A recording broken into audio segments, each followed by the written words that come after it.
Ms. Thornwood, we have a situation in the auditorium. Assistant Principal Rivera's voice cracked over the walkie-talkie, her usual composed tone replaced with something sharper, more urgent. In the grand auditorium of Riverside Academy, 850 students and parents turned their heads in unison toward the commotion unfolding on stage. A young black girl stood at the mahogany podium, papers trembling slightly in her hands, while a teacher stormed toward her with the fury of someone who just witnessed a crime. Something was very wrong at Riverside Academy. Very wrong. The afternoon sunlight streamed through the tall Victorian windows of Riverside Academy's historic auditorium, catching dust particles that floated lazily in the air. This building had stood for 127 years, a monument to educational excellence in the small town of Maple Grove, Oregon. Its walls were lined with portraits of distinguished alumni. Its stage had hosted countless ceremonies, and its traditions were guarded more fiercely than national secrets. Kendra Matthews, 17 years old, stood at the podium adjusting the microphone. Her navy blue cardigan hung perfectly pressed over a white blouse, her natural hair pulled back in a neat bun. She'd spent the previous night practicing this speech in front of her bathroom mirror while her mother, Diane Matthews, a night shift nurse at Maple Grove Medical Center, slept in the next room. Diane had worked double shifts for 3 weeks straight to afford Kendra's cap and gown, though Kendra hadn't told her mother she'd already earned a full scholarship to Princeton University.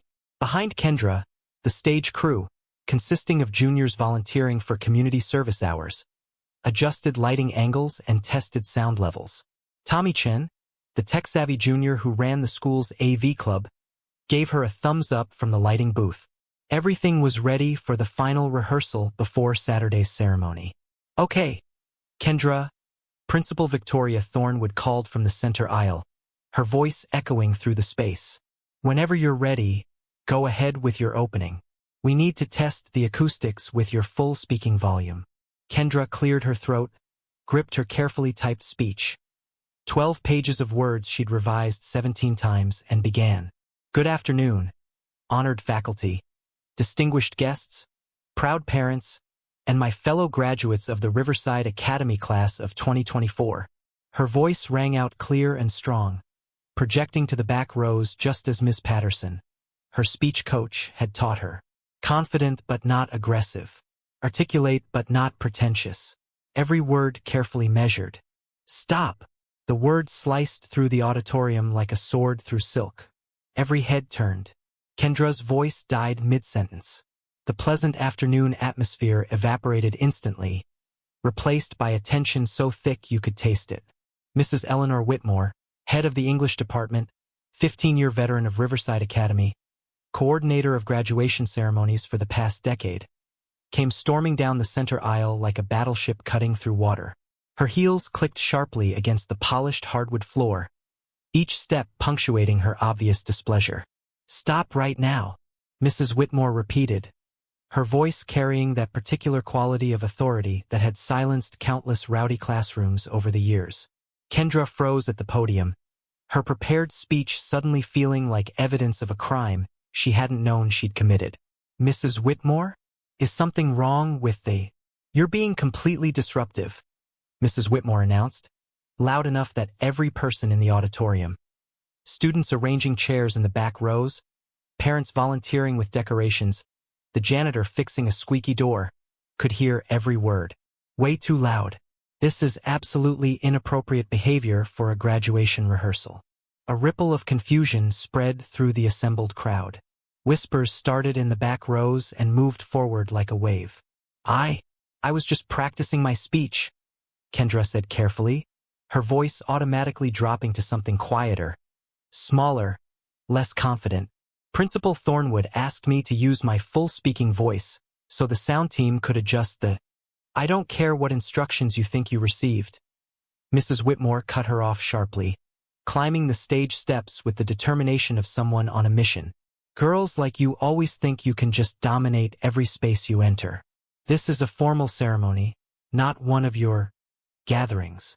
Girls like you." The words landed like stones dropped into still water, sending ripples of shock and recognition outward in all directions. In the third row, Tasha Williams, Kendra's best friend since middle school, felt her stomach drop. She pulled out her phone with trembling fingers and opened Instagram Live. Within seconds, she was streaming. "Did she just say what I think she said?" Tasha whispered into her phone, keeping the camera aimed at the stage. Kendra's hands tightened around her speech, crinkling the carefully formatted pages. She'd spent 3 months writing these words. She'd interviewed 27 classmates about their hopes and fears. She'd researched quote after quote to find the perfect balance of inspiration and authenticity. She'd revised, edited, and polished until every sentence sang. And now she was being told she was too loud. "Mrs. Whitmore," Kendra tried again, fighting to keep her voice steady.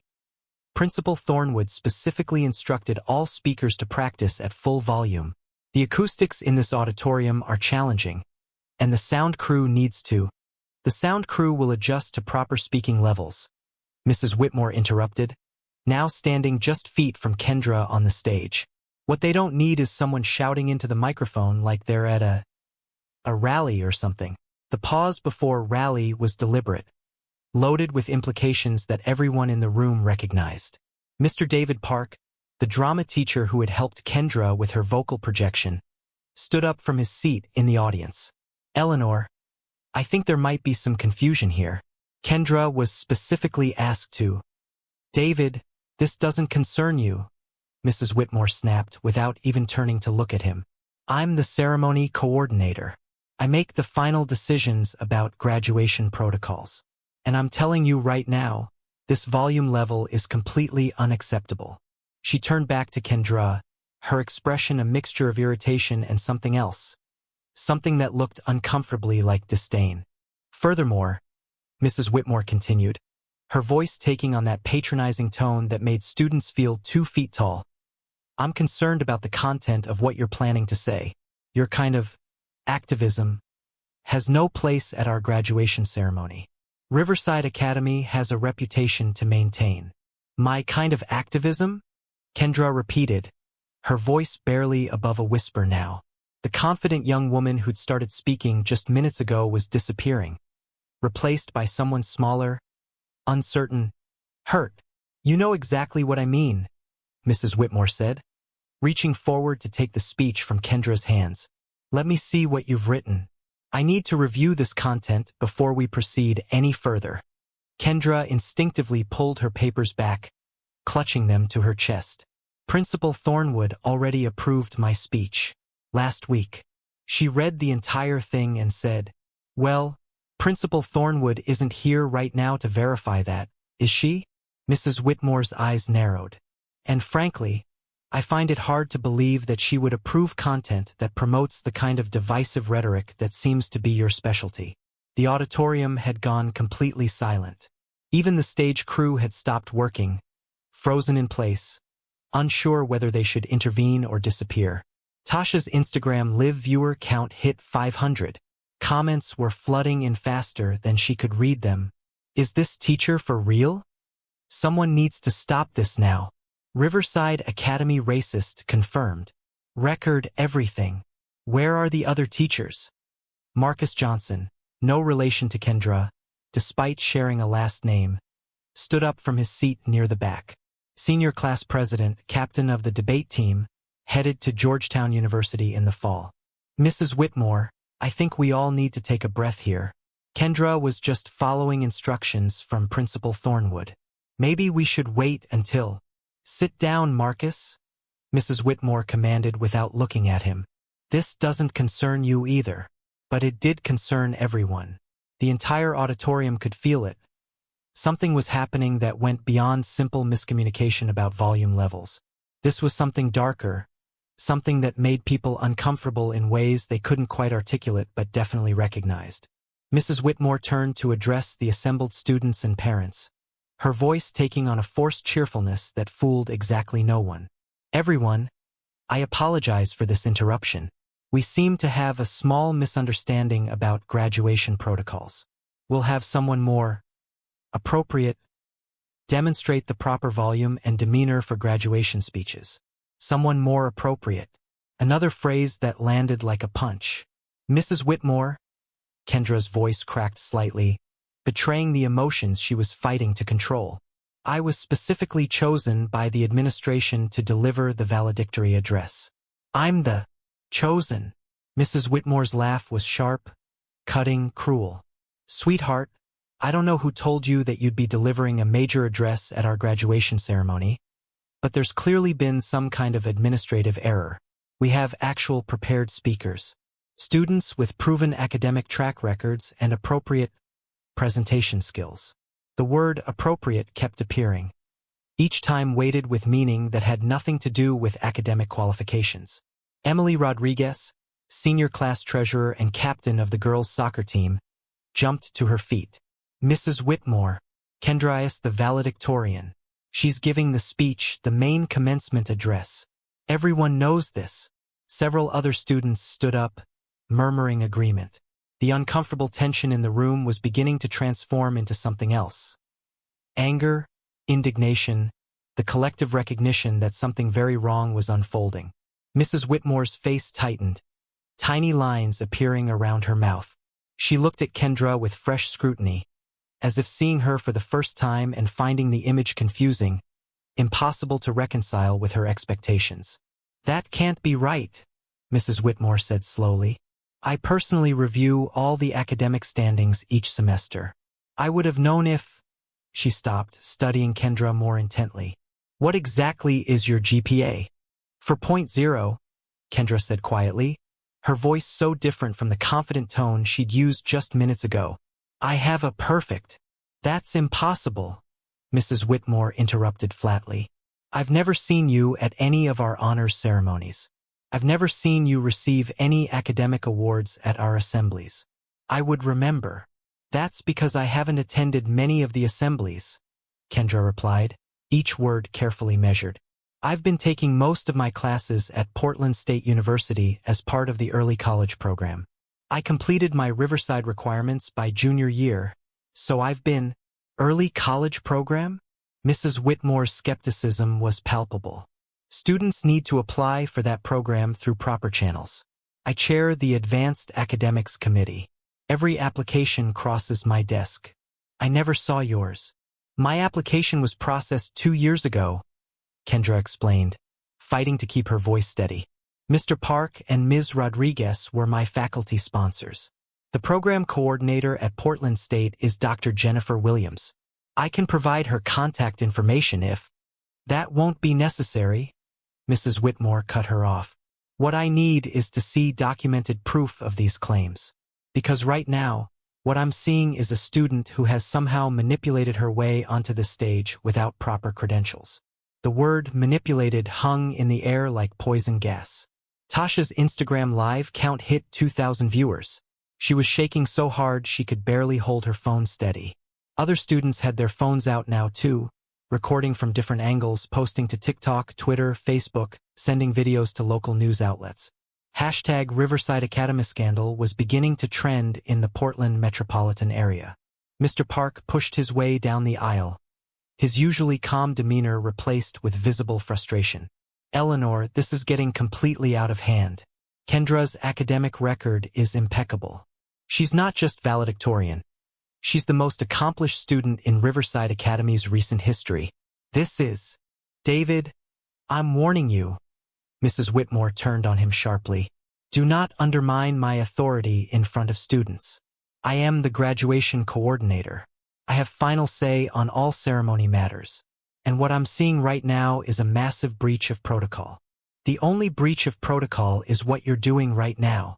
Mr. Park's voice rose, surprising everyone who knew him as the mild-mannered drama teacher. You're humiliating a student in front of her peers based on assumptions that have nothing to do with her actual qualifications. Assumptions? Mrs. Whitmore's face flushed red. I'm making observations based on 15 years of experience at this institution. I know what a valedictorian looks like. I know what a commencement speaker sounds like. And what I'm seeing here doesn't match those expectations. The unspoken part of that sentence reverberated through the auditorium. Senior journalism student Aisha Thompson wasn't just recording. She was live-tweeting a thread that was being retweeted hundreds of times per minute. Thread. What's happening right now at Riverside Academy is unconscionable. Teacher is publicly humiliating black valedictorian. questioning her credentials, calling her too loud and inappropriate. This is 2024 and we're still doing this. Each subsequent tweet included video clips, screenshots of Kendra's published academic achievements, photos of her numerous awards and honors that were displayed in the school's trophy case. Local education reporter Michelle Park saw the trending hashtag and immediately messaged her editor. Need to send a crew to Riverside Academy now. Major discrimination incident unfolding in real time. Portland's Channel 8 News dispatched their nearest mobile unit. Back in the auditorium, Mrs. Whitmore had apparently decided to double down on her position rather than back away from the growing catastrophe. "You know what?" Mrs. Whitmore announced to the entire auditorium. "I'm putting this rehearsal on hold until we can verify the administrative paperwork. Kendra, I'm going to need you to come with me to the main office where we can sort through your transcripts and—" "She doesn't need to go anywhere with you." A new voice cut through the tension. Sarah Chun, Vice President of the Student Council and President of the Asian American Student Association, stood up in the front row. "Mrs. Whitmore, with all due respect, what you're doing right now is discriminatory. It's based on bias, not on any legitimate concern about credentials or protocol." "How dare you?" Mrs. Whitmore breathed, her face now completely flushed. "I have devoted 15 years to this institution. I have coordinated graduations that have been featured in educational journals. I do not have a biased bone in my body." "Then why?" Sarah's voice remained calm but firm. "Have you never questioned any white valedictorian's credentials? Why didn't you demand to see transcripts from Rachel Morrison last year? Or from Peter Williams the year before? Both of them practiced their speeches at full volume. I was there. You told them they sounded commanding and authoritative. But Kendra speaks with the same confidence and suddenly she's too loud and inappropriate?"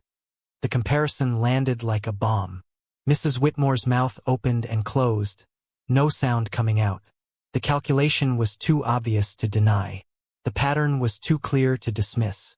"This is absurd," Mrs. Whitmore finally managed. "I'm being attacked for trying to maintain standards and—" "The only thing being attacked here is Kendra's dignity," interrupted James Patterson, star of the basketball team and another student headed to an Ivy League school. "And we're all watching it happen in real time." The students were organizing now, moving from scattered individuals to a collective force. They were standing together, phones out, documenting everything, ready to defend their classmate against an injustice that was becoming more obvious with each passing second. The auditorium doors burst open. Assistant Principal Rivera strode in, walkie-talkie in hand, her usually composed expression replaced with barely controlled fury. She'd been in a budget meeting when the emergency alert came through, multiple students reporting a crisis situation in the auditorium. When she'd pulled up the Instagram live stream on her phone, she'd immediately left the meeting and run the full length of Riverside Academy's campus. "Mrs. Whitmore," Rivera's voice cut through the chaos with laser precision. "Step away from the student. Right now." Mrs. Whitmore spun around, clearly expecting support from administration. "Maria, thank God you're here. This student has been completely disruptive and is refusing to follow proper protocols for—" "I said step away," Rivera repeated, and something in her tone made it clear this was not a request or a suggestion. This was a direct order.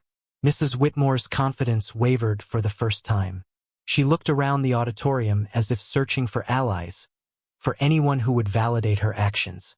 But the faces staring back at her showed shock, disapproval, and in some cases, barely disguised disgust. Rivera walked down the center aisle with the deliberate slowness of someone who wanted every step to communicate authority. Behind her, through the still-open auditorium doors, more figures appeared. Principal Victoria Thornwood entered first. A tall woman with steel-gray hair and a reputation for running Riverside Academy with both compassion and an iron will. Behind her came Dr. Patricia Morrison, superintendent of the Maple Grove School District, carrying a leather portfolio and wearing an expression that could freeze lava. And behind them, unexpectedly, came three more people. A man in a business suit carrying a camera, a woman with a Channel 8 News microphone, and their camera operator already filming. The news had arrived. Tasha's Instagram live viewer count exploded past 5,000. The comments were moving too fast to read. Oh my God, the news is there. This is about to be national. Screenshot everything. Mrs. Whitmore is done. Finally, some justice. Principal Thornwood's voice, when she finally spoke, was quiet. Too quiet. The kind of quiet that was more terrifying than any shout. Everyone remain seated. We have a very serious situation that needs to be addressed. Immediately, Mrs. Whitmore's face had gone from red to white to gray, cycling through colors like a mood ring processing trauma. Victoria, I was just maintaining ceremony standards. This student was being disruptive and… Mrs. Whitmore, Thornwood's voice could have cut glass. Do you know who this young woman is? Some student who apparently thinks she can. Let me introduce you properly, Thornwood interrupted, moving to stand beside Kendra at the podium. She placed a protective hand on Kendra's shoulder. This is Kendra Matthews. GPA 4.0, perfect grades in every single class since freshman year. SAT score 1,580 out of 1,600. ACT score 36, perfect. Advanced placement exams, 17 of them, all scored 5 out of 5. She paused, letting each credential land like a hammer blow. Winner of the State Science Fair for her research on renewable energy solutions. Published author in the Journal of Young Scholars with her paper on environmental justice. Recipient of the Presidential Scholars Award. Winner of the National Merit Scholarship. Captain of our academic decathlon team that placed second in the nation last year. Mrs. Whitmore's face had gone completely blank, as if her brain was struggling to process information that didn't fit her preconceived narrative. Principal Thornwood continued, her voice gaining strength with each achievement she listed. President of the National Honor Society. Founder of our school's Environmental Activism Club. Volunteer coordinator at Maple Grove Food Bank. Over 500 hours of community service. Peer tutor who has helped raise our school's overall math and science scores by 12% over 3 years. Student representative to the school board. And recipient of a full-ride scholarship to Princeton University, where she'll be studying environmental engineering. The auditorium was completely silent except for Thornwood's voice. And Thornwood's voice took on an edge that could cut steel. The valedictorian of Riverside Academy's class of 2024, selected by faculty vote to deliver our commencement address to over 3,000 people this Saturday. Mrs. Whitmore swayed slightly, gripping the edge of a nearby chair for support. But Principal Thornwood wasn't finished.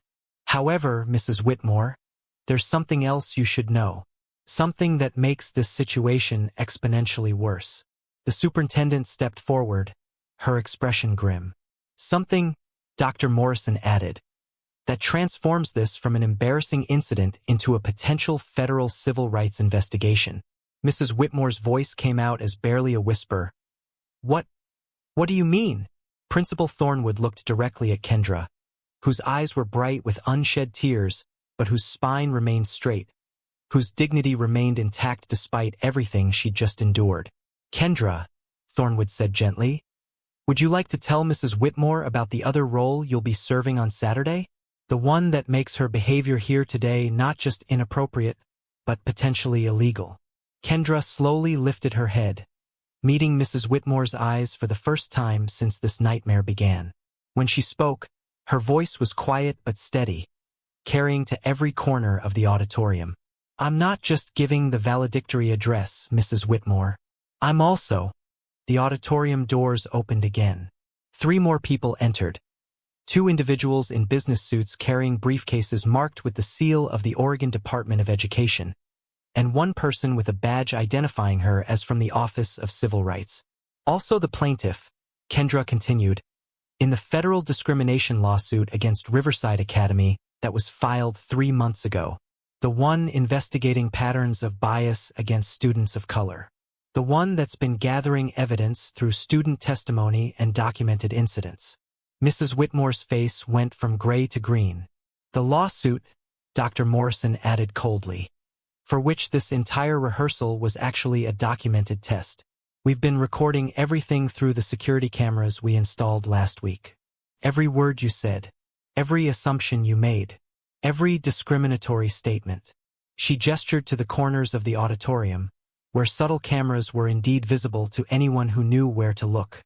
"We gave you a chance to treat a black student with the same respect you've shown to every white valedictorian before her.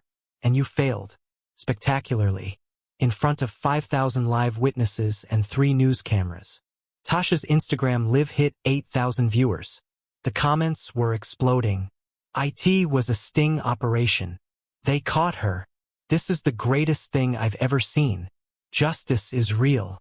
Mrs. Whitmore looked around desperately, searching for any way out, any excuse, any explanation that could salvage this situation. But there was none. Every word she'd said was recorded. Every assumption documented. Every bias exposed. "Mrs. Whitmore," Principal Thornwood said, her voice now carrying the weight of final judgment, "you are suspended effective immediately. Pending a full investigation, you will not participate in this Saturday's graduation ceremony. You will not return to this campus without explicit permission from the district superintendent. And you will be meeting with our attorneys to discuss the legal implications of your actions here today." But I didn't," Mrs. Whitmore stammered, her usual commanding presence completely shattered. I thought." "You thought what?" Dr. Morrison's voice was ice. "That a black girl couldn't possibly be the smartest student in the school? That she didn't belong on that stage? That her confidence was too loud, while white students speaking with the exact same volume were just authoritative?" The silence that followed was deafening. "There's more," Principal Thornwood added, and somehow her voice became even more serious. "Much more.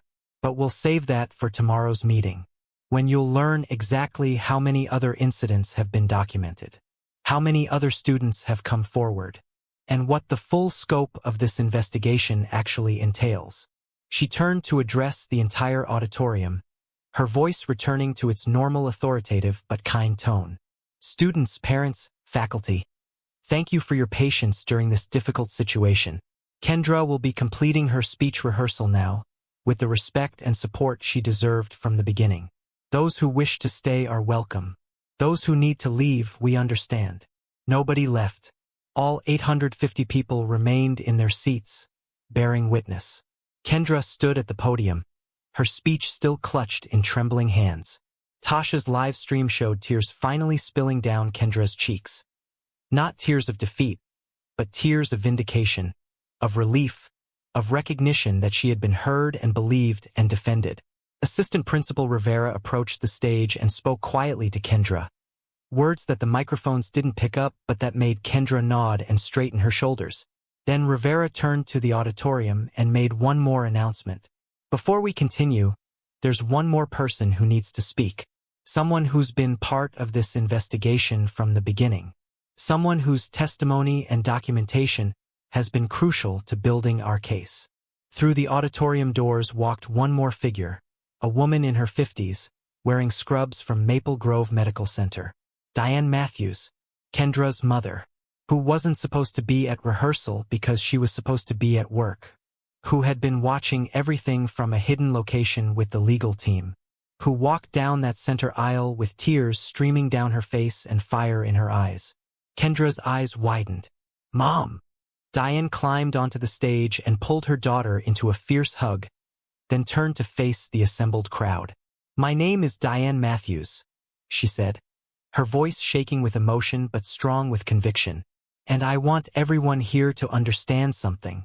What you witnessed today, this isn't new. This is what my daughter has faced for 4 years at this school.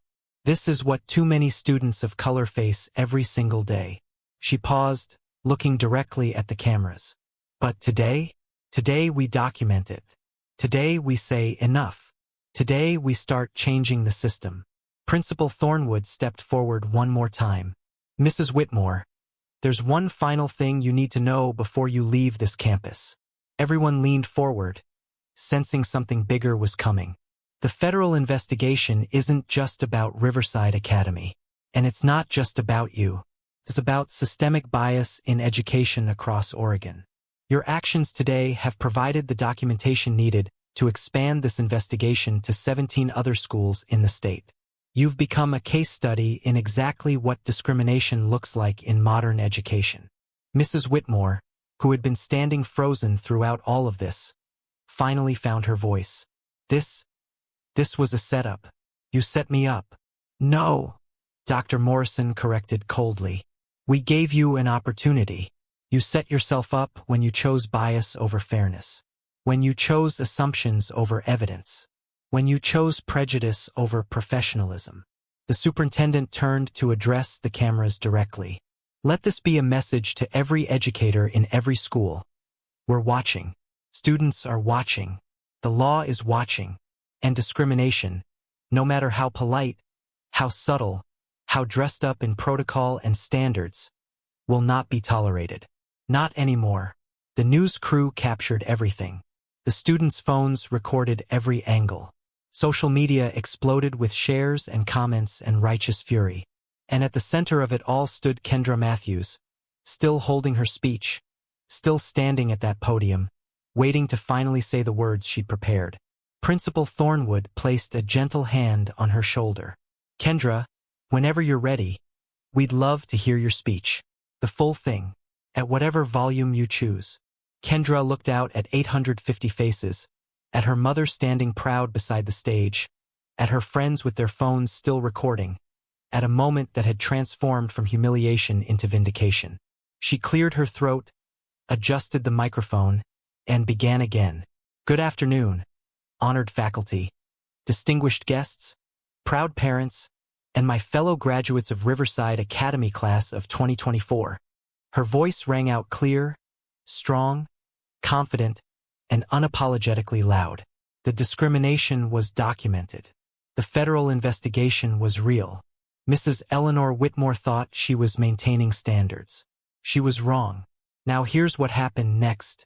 Principal Victoria Thornwood's phone rang as the auditorium buzzed with tension. She answered on speaker. Victoria, this is Attorney Rebecca Foster from the Oregon Department of Education. I've been watching the live stream with 8,000 other people. We need to talk about Mrs. Whitmore. Now, Eleanor's face went white. This wasn't just school administration anymore. This was the state. Mrs. Whitmore, Dr. Patricia Morrison, the superintendent, stepped forward with a folder thick with documentation. For the past 6 months, we've been conducting a federal civil rights investigation into discriminatory practices across 17 Oregon schools. Riverside Academy was flagged based on statistical anomalies in disciplinary actions and advanced placement enrollments for students of color. She opened the folder, revealing page after page of incident reports. You specifically were flagged in 43 separate incidents over 5 years. Black students questioned about their presence in honors classes. Hispanic students told their work didn't meet standards despite high grades. Asian students called too quiet for leadership roles. Eleanor stammered, I was just maintaining academic integrity. You were maintaining bias. Morrison cut her off. And today's incident, captured by security cameras we installed last week specifically for this test, provides irrefutable evidence of discriminatory behavior. Kendra stood at the podium, tears streaming down her face, but her spine remained straight. Kendra agreed to participate in this documentation, Principal Thornwood explained gently. She knew that practicing her speech, the one I had already approved, would likely trigger your pattern of bias. She volunteered to endure this humiliation so we could protect future students. The auditorium erupted. Students stood, some crying, others shouting support for Kendra. Tasha's Instagram live hit 10,000 viewers. The Channel 8 news crew captured everything. Mrs. Whitmore, Morrison's voice was ice. You are suspended immediately, effective right now. Your teaching license is under review by the state board. You will not participate in Saturday's graduation. You will not return to this campus without explicit written permission. Eleanor's union representative stepped forward. My client has rights. This seems like entrapment.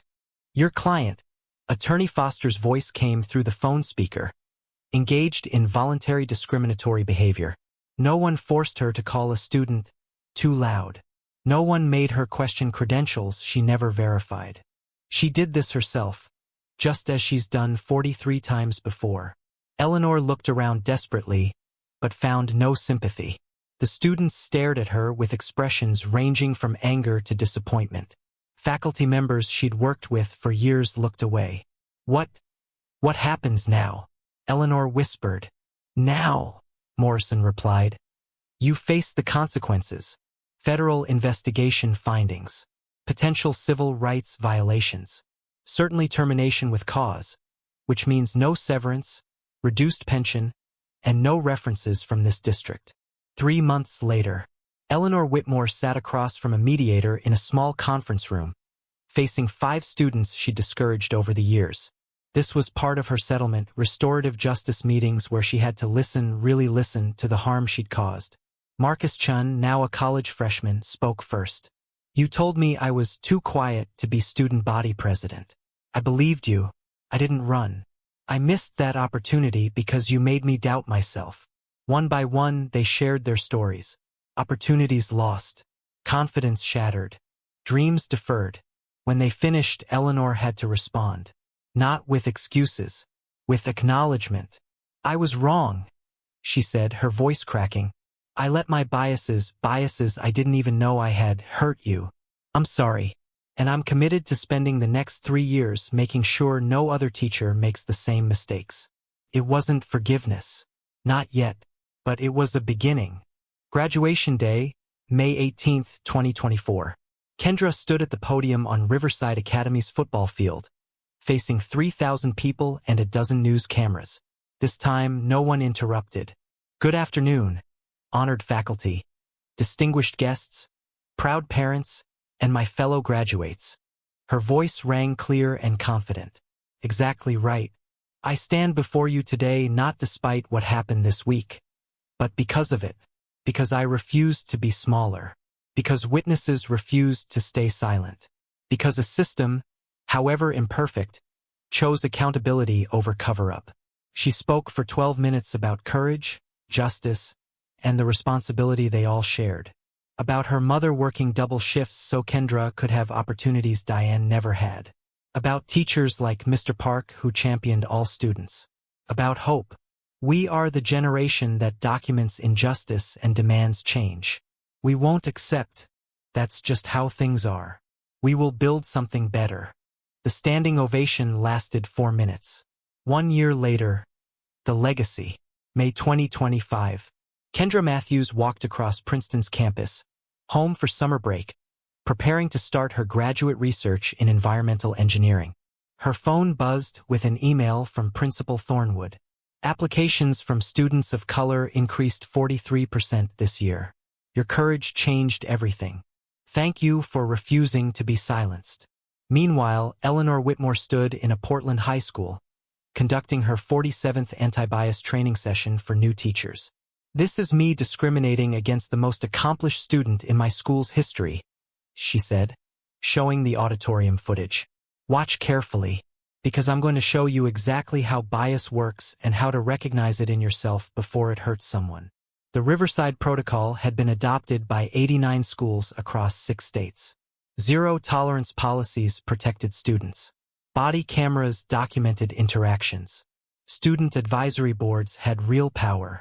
And most importantly, students like Kendra no longer had to prove they belonged in spaces they'd earned the right to occupy.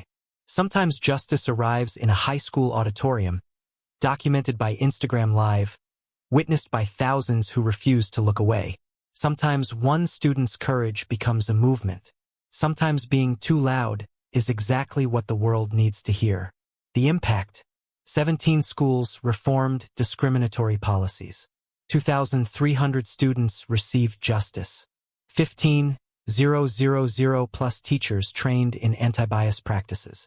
The Riverside Protocol changed education nationwide. Where are they now? Kendra Matthews, Princeton graduate, environmental engineer, founded STEM Foundation serving 5,000 plus students. Eleanor Whitmore, completed restorative justice, now leads national anti-bias training. Diane Matthews, head nurse, healthcare equity advocate. Riverside Academy. Model for inclusive education, 34% increase in graduation rates for students of color. Real change happens when ordinary people refuse to stay silent, when students demand dignity, when witnesses become advocates. What injustice will you refuse to ignore? Share the story. Comment your experience. Subscribe for more stories of courage.